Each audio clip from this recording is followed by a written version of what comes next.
Good morning.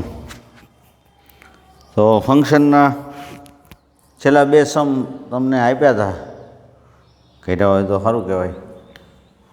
બરાબર, કરાવી દઉં હું તમને.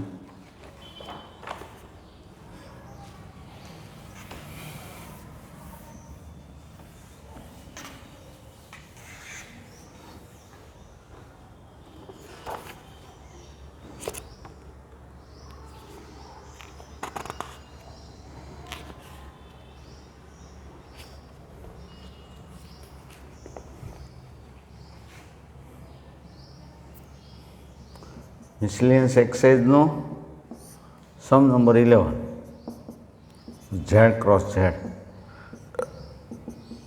એ B A plus B, A B belongs to Z.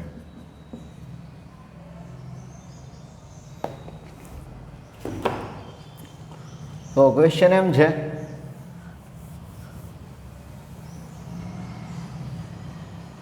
કે આ ફંક્શન છે કે નહીં, taking A equal to 1, B equal to 1, તો શું થઈ જશે? F 1, 1 plus 1 2, A equal to -1, B equal to -1, તો એફ શું થઈ જશે? F of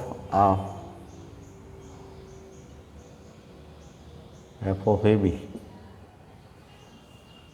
1, 2 belongs to F. -1, 1, -1, એટલે 1 થશે, -2. તો 1, -2 belongs to F. So this is not function.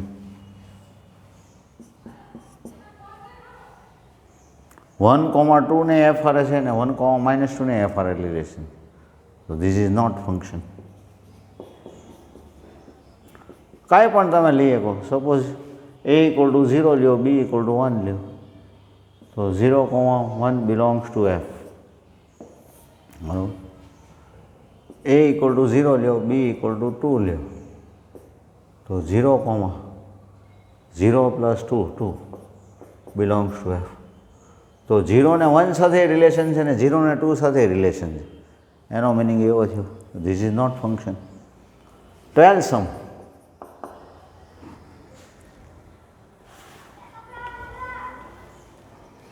Set A equal to 9, 10, 11, 12, 13.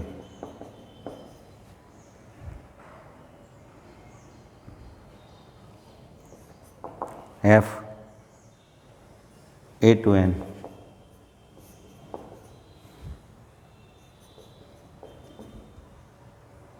The highest prime number, highest prime factor of A.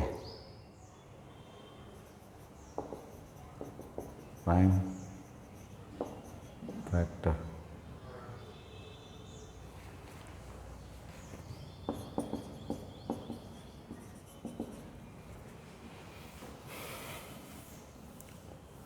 તો 9 લઈએ તો 9ના ફેક્ટર ઓફ 9 શું થાય? તો 1, 3 અને 9. તો આમાં પ્રાઇમ નંબર કયા કયા? 1 તો સ્પેશિયલ છે, 9 છે એ પ્રાઇમ નથી, એ ડિવિઝિબલ બાય 9, 3 એમ થઈ. તો 3.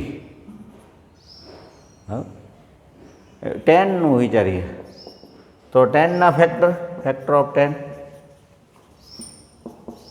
1, 2, 5, 10.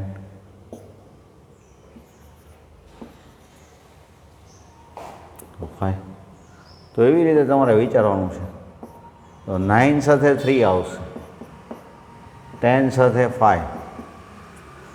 11ના ફેક્ટર તો 11 ને 1 બે જ આવશે, એમાં 11 છે એ પ્રાઇમ નંબર છે. 12 સાથે 12ના ફેક્ટર જુઓ તો 12ના 1, 2, 3, 4, 6 અને 12 બધા ફેક્ટર. એમાં prime number C highest prime number 2 prime number જ છે 13 સાથે, તો કે 13 સાથે 13 આવશે. તો રેન્જ ઓફ એફ એ તો 3, 5, 11 અને 13. બરાબર.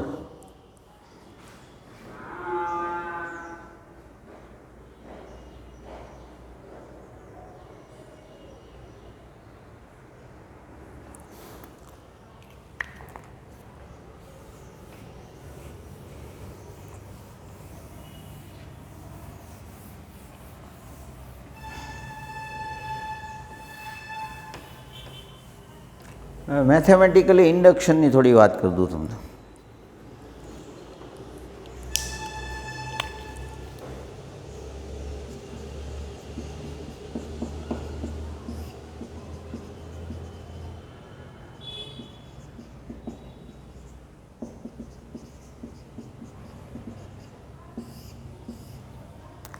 મેથેમેટિકલી ઇન્ડક્શન એટલે શું? તો કે અનુમાન એક જાતનું.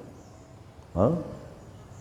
તમે કોઈ વસ્તુ, બરાબર, દાખલા તરીકે સ્કૂલ રેગ્યુલર શરૂ થઈ જાય ને તમારા પેરેન્ટને એમ વિચાર આવે કે તમે રેગ્યુલર રોજ આવો છો કે નહીં, તો એ વિચાર આવે એ દિવસે સ્કૂલે આવી જવાય. તમે પ્રેઝન્ટ હો તો એનો મિનિંગ એવો થયો કે 50% એ એવા ઇન્ડક્શન ઉપર આવી જાય કે તમે આવો છો. 100% હજી નહીં. પછી 20-25 દિવસ જવા દે, 26મા દિવસે આવે ત્યારે તમે પ્રેઝન્ટ હો તો એ પછી એમ કહી દેશે કે 100% ભાઈ સ્કૂલે જાય જ છે. તો મેથેમેટિક્સમાં કેવી રીતે હોય છે? તો સપોઝ એમ કે prove that 1 + 2 + 3 up to n equal to n/2 n + 1.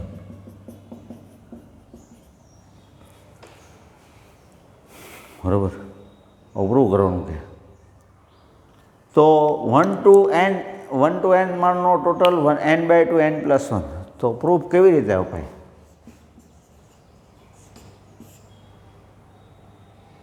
For n equal to 1 LHS 1 RHS શું થાય? તો કે 1/2 1 + 1 1. So LHS equal to RHS. So given statement is true for n equal to 1. So we shall assume for n equal to k. n equal to 1 માટે true આવે છે. હવે પહેલે દિવસે જે દી વિચાર આવ્યો એ જ દિવસે આવી જાય છે ને પ્રેઝન્ટ છો એટલે 20 દિવસ નથી આવતા. એટલે 20 દિવસ માટે એ ગેસ કરે છે કે ભાઈ તમે એમ અહીંયા n equal to k માટે k/2 k + 1 એવું એઝ્યુમ કરે છે. હવે for n equal to k + 1 n equal to k + 1 માટે વિચારીએ તો એ શું થાય જોઈએ આપણે. તો LHS શું છે? તો કે 1 + 2 + 3 up to k. k પછી k + 1 આવશે. 100 પહેલાં 99 હોય તો k પછી k + 1 આવશે. તો 1 to k નો ટોટલ શું તો કે k/2 k + 1 plus k + 1 from 1. k + 1 common કાઢી નાખીએ તો શું આવશે? k/2 + 1. અહીંયા કાંઈ નહીં રહે એટલે 1 રહેશે. એટલે k + 1 k + 2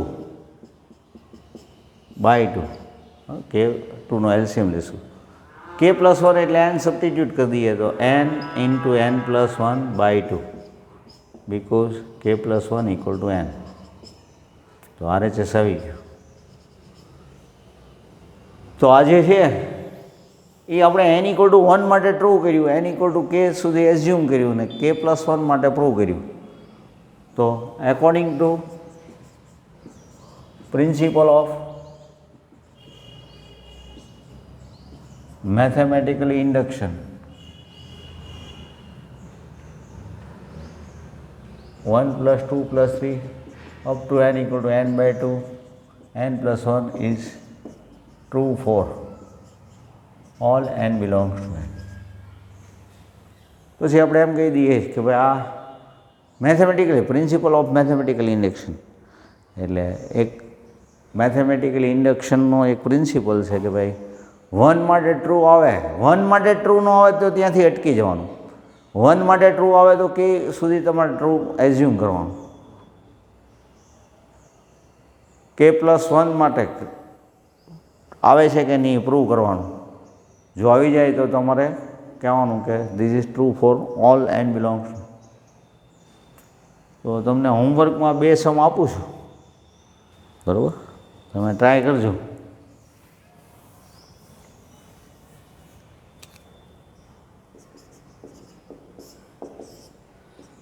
one square, 2 square, 3 square up to n square, n by 6, n plus 1 to n plus 1. 1 cube, 2 cube, 3 cube up to k cube, k square by 4, n cube, k by 6, k square by 4, k plus n square by 4, n plus 1 no whole square. તો આ બે try કરજો તમે, બરાબર. આ ચેપ્ટરમાં બાકી બહુ આપણે કાંઈ કામનું નથી, પણ આ થોડીક આપણે જ્યાં જરૂર પડે તો નેક્સ્ટ ટાઈમ તમને આના ડાઉટ કરાવી દઈશ. ઓકે, આ 2 સમ કરી નાખજો.